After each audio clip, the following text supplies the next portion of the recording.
Bapak Ibu jemaat yang dikasihi Tuhan, kita akan mendengarkan renungan. Marilah kita bersatu di dalam doa. Kita berdoa. Kasih karunia dan damai sejahtera dari Allah Bapa kita dan dari anaknya Tuhan Yesus Kristus menyertai kamu. Amin. Firman Tuhan yang menjadi nasa renungan bagi kita pada hari ini tertulis dalam Yesaya pasal 43 ayat 11. Akulah Tuhan dan tidak ada juru selamat selain daripadaku. Demikian firman Tuhan. Dialah juru selamat kita, tidak ada yang lain. Jemaat yang baik hati, bila kita diperhadapkan pada situasi tersesak atau mendesak, kesulitan yang besar, apa yang harus kita lakukan?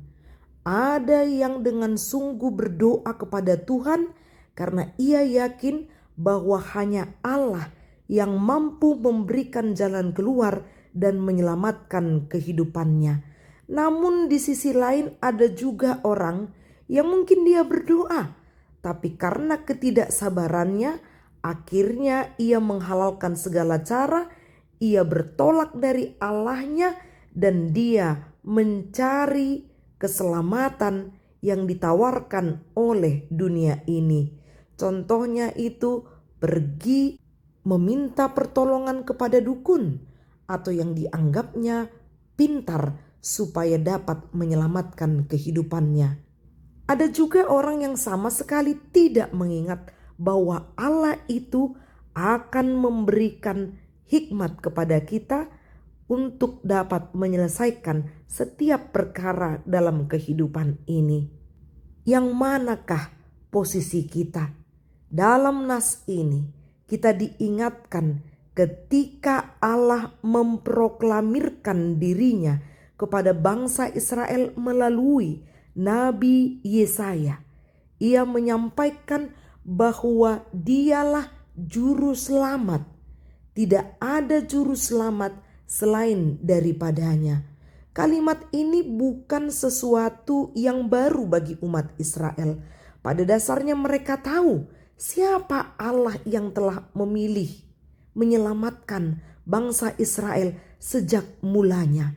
Tetapi kesadaran itu terkadang hilang dari imannya yang membuat mereka harus terus-menerus diingatkan tentang siapa Allah di dalam setiap penderitaan atau dalam keadaan sukacita. Allah juga memproklamirkan tentang dirinya adalah juru selamat karena banyak sekali yang terpikat dengan ilah-ilah lain. Peringatan ini pun terus-menerus disampaikan oleh para nabi.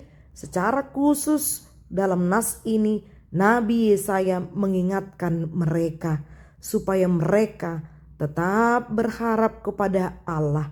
Bahkan bila diposisikan dengan situasi umat Kristen saat ini, kita pasti menyadari Allah bukan hanya sekedar bergerak pada perjanjian lama kepada umat Israel. Bahkan ia mengutus anaknya yang tunggal, Kristus Yesus, menjadi penyelamat bagi kehidupan kita. Jemaat yang dikasihi Tuhan, apakah kegentaranmu saat ini? Bagaimanakah situasimu saat ini?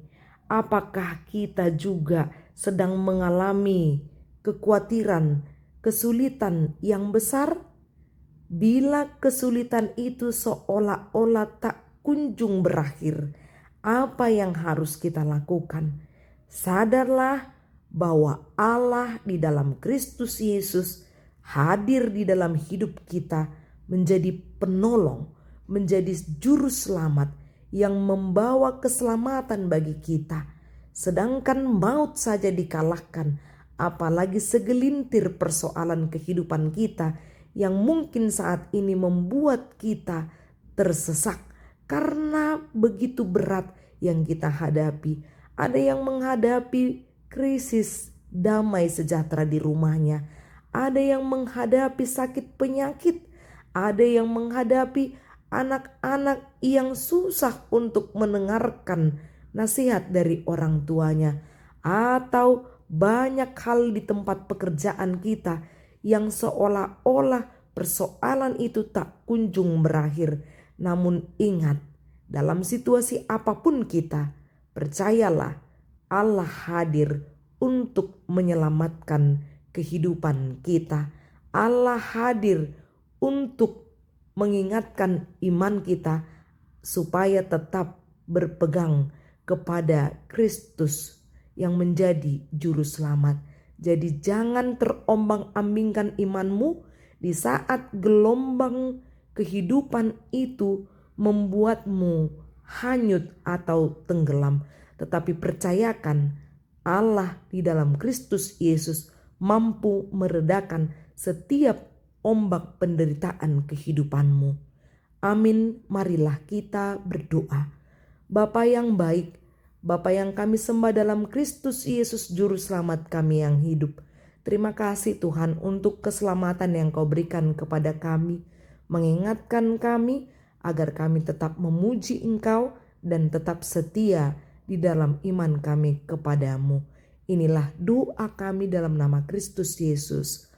Amin. Salam sehat, Tuhan memberkati.